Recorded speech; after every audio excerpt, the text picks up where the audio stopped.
Wa innamal anbiya lam yuwarrithu dinaran wala dirhaman. Dan bahwasanya para nabi itu mereka tidak mewariskan dinar, mata uang emas. Begitu pula tidak mewariskan mata uang perak. Wa innama warrasul ilma.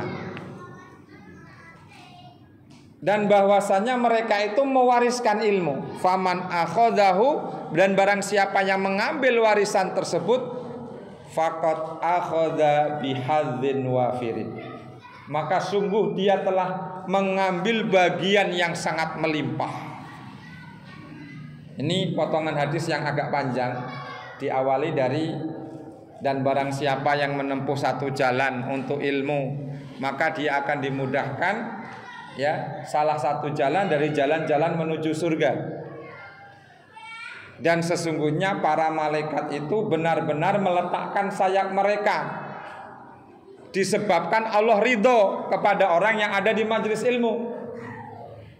Dan sesungguhnya akan memohonkan ampunan kepada Allah untuk orang-orang yang berada di dalam majelis ilmu itu, man fis samawat, makhluk-makhluk siapa-siapa yang ada di langit, wa man fil ard, dan siapa-siapa yang ada di bumi. Jadi makhluk yang di langit banyak, makhluk yang ada di bumi banyak, di antara langit dan bumi juga banyak. Bahkan makhluk yang ada di dalam bumi pun juga banyak. Hattal hitan fi jawfil ma', sampai ikan-ikan yang ada di dasar air. Itu pun juga apa? La yastaghfirun, mereka benar-benar memohonkan ampun kepada Allah untuk orang yang berada dalam majelis ilmu, disebabkan Allah itu ridho. Ridho itu suka, senang. Dan setiap kita pasti suka, senang kalau nanti setiap kita ini dipanggil keharibaan Allah dengan panggilan yang sangat indah, menyenangkan dan menyejukkan. Apa? Ya ayyatuhan nafsul mutmainnah, irji'i ila rabbiki radiyatan mardiyah. Wahai jiwa yang tenang, kembalilah keharibaan Allah Rabbmu dalam keadaan kau ridho, suka, rela. Ya Allah, aku rela kau panggil, aku rela kau panggil. Mardiyah, dan diridhoi.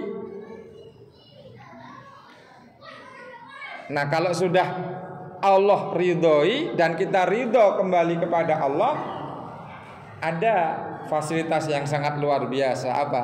Fadkhuli fi ibadi wadkhuli jannati, maka masuklah kalian ke dalam golongan hambaku dan masuklah kalian ke dalam surgaku. Ya Allah, ini jamaah rahimakumullah. Jadi sekali lagi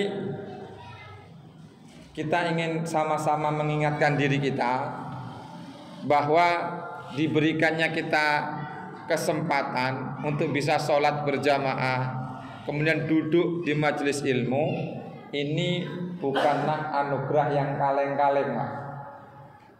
Pemberian yang kaleng-kaleng. Istilah kaleng-kaleng itu hari ini apa, Pak? Kalau pemahamannya? Ya, asal-asalan. Ya. Bukan pemberian yang hanya main-main saja, melainkan anugerah yang sangat besar dan luar biasa. Dan ini harus kita tanamkan untuk kemudian kita jadikan sebuah keyakinan bahwa aktivitas yang sedang kita jalani ini bukan aktivitas yang kaleng-kaleng, aktivitas yang biasa-biasa, asal-asalan, melainkan aktivitas yang para malaikat pun mendoakan. Maka kalau belum pasang niat, menunggu tibanya waktu sholat isya, pasang niatnya. Duduknya saya di sini iktikaf di rumah Allah. Duduknya saya di sini bermajelis karena Allah. Duduknya saya saat ini sedang menunggu tibanya waktu sholat isya. Di sana ada fasilitas doanya malaikat. Malaikat mendoakan apa? Ya Allah, ampunilah ia. Ya Allah, rahmatilah ia. Lagi doanya orang soleh saja diperebutkan. Misalnya ada orang soleh. Misalnya kita hari ini hidup di zaman, ya, ada seorang ulama namanya Imam An-Nawawi Al-Bantani. Maka Beliau ini orang yang soleh. Kita akan berusaha untuk kemudian ziarah, berkunjung ke tempat beliau, sowan. Apa salah satu tujuannya? Minta didoakan, minta doanya. Itu orang yang soleh, doanya saja diperebutkan dan diharapkan. Apalagi ini doanya malaikat. Ada 4 penjelasan makna tadi. Dan sungguh malaikat benar-benar meletakkan sayap mereka. 1, karena para malaikat itu tawadhu kepada para penuntut ilmu, kepada para pencinta ilmu, kepada orang yang berada di majelis ilmu itu malaikat tawadhu. Mereka tidak sombongkan diri mereka. Mereka rendah hati di hadapan para penuntut ilmu. Itu malaikat. Yang kedua, mereka turun, hadir, duduk membersamai orang yang ada dalam majelis ilmu. Namun kita nggak lihat, Pak. Karena malaikat itu makhluk yang tercipta dari cahaya, tidak makan, tidak minum. Maka Pak, kalau memang kita ini sudah jatahnya diambil, nggak bisa disodok. Disodok itu malaikat penjemput ajal itu, pencabut nyawa itu. Ini malaikat, saya punya duit banyak, jangan dulu ya, nggak bisa. Nggak bisa. Karena mereka nggak doyan, jamaah rahimakumullah. Ini ada kalanya manusia dengan izin Allah bisa melihat malaikat, tapi dalam wujud manusia. Contohnya hadis Jibril. Kita tahu ya hadis Jibril ya, hadis Arba'in yang nomor 2. Ketika suatu hari baina nahnu julusun, ketika kami duduk bersama Rasulullah, tiba-tiba kami dikejutkan dengan datangnya seseorang yang apa? Bibayadis siyab, pakai pakaian yang sangat putih bersih. Sawadus syar, rambutnya hitam kemilauan. Bajunya rapi, rambutnya melipis. Tidak ada bekas sedikit pun seperti orang yang habis bepergian. Orang kalau habis safar tuh bentuknya kan kumel, Pak ya. Mukanya ya berdebu, rambutnya awut-awutan, pakaiannya lusuh kayak di mamah jaran. Ya kan Pak ya? Apalagi di padang pasir. Tapi anehnya, kalau dia itu bukanlah orang asing yang baru datang, mestinya dia ahlul Korea, penduduk negeri, penduduk desa setempat. Tapi tak satu pun di antara kami yang mengenalnya. Tiba-tiba itu ya tiba-tiba ya, ujuk-ujuk lah ya kalau bahasa lainnya. Datang mendekat kepada Nabi, kemudian meletakkan duduknya itu mendekatkan rukbataihi, kedua lututnya kepada kedua lututnya Nabi. Artinya berhadap-hadapan betul. Siapa ini? Orang nggak dikenal begitu datang kok berani-beraninya langsung dekat Nabi. Nah, gitu kan? Langsung ditanya, "Ya Muhammad, akhbirni." Wahai Muhammad, kabarkan tentang kepadaku apa itu Islam. Dijawab oleh Nabi, Islam ini. Apa itu iman? Iman ini. Apa itu ihsan? Gitu kan ya? Ditanya Nabi, mata sa'ah, kapan terjadi kiamat? Kemudian Nabi menjawab, mal mas'ulu anha bi'a'lami minas sa'il. Tidaklah yang ditanya tentang itu, tentang hari kiamat, itu lebih ngerti daripada yang tanya.